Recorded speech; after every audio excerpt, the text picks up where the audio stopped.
விஜயநகர ராஜ்யத்தில் ஒரு நாள் அரண்மனை தோட்டக்காரர் அவசரமாக ஓடி வந்து மன்னரிடம் கூறினார். அரசே, அரண்மனை ஏரியில் இருந்த அனைத்து வாத்துகளும் தினமும் காணாமல் போகின்றன. மன்னர் அதிர்ச்சியடைந்தார். எப்படி இது சாத்தியம்? காவலர்கள் இருக்கிறார்களே! அனைவரும் குழப்பமடைந்தனர். அப்போது மன்னர் தெனாலிராமனை அழைத்தார். தெனாலி, இந்த மர்மத்தை நீ கண்டுபிடிக்க வேண்டும். தெனாலிராமன் சிரித்தபடி தலையசைத்தார். அரசே, இன்று இரவே உண்மை தெரியவரும். அன்று இரவு தெனாலிராமன் அமைதியாக ஏரிக்கரையில் மறைந்து கவனித்துக் கொண்டிருந்தார். நிலவு மெதுவாக ஒளிர்ந்தது. வாத்துகள் அமைதியாக நீந்திக் கொண்டிருந்தன.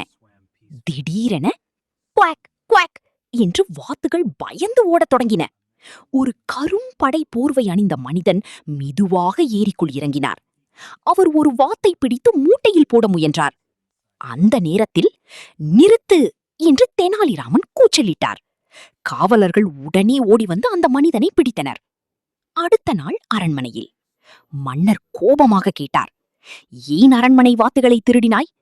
அந்த மனிதன் நடுங்கியபடி சொன்னான், அரசே, நான் ஏழை மனிதன். வாத்துகளை விற்று பணம் சம்பாதிக்க நினைத்தேன். மன்னர் சிந்தித்தார். பிறகு தெனாலியிடம் கேட்டார், தெனாலி, எப்படி திருடன் இவ்வளவு எளிதாக பிடிபட்டான்? தெனாலிராமன் மெதுவாக சிரித்தார். அரசே, திருடன் எப்போதும் இருளை நம்புவான். ஆனால் அவசரம் அவனை தவறு செய்ய வைக்கும். பொறுமையாக கவனித்தால் உண்மை தானாக வெளிவரும். அதன் பிறகு அரண்மனை ஏரியில் இருந்த வாத்துகள் பாதுகாப்பாக வாழ்ந்தன. குழந்தைகள் மகிழ்ச்சியுடன் அவற்றை பார்த்து மகிழ்ந்தனர். மன்னரும் மீண்டும் தெனாலிராமனின் புத்திசாலித்தனத்தை பாராட்டினார்.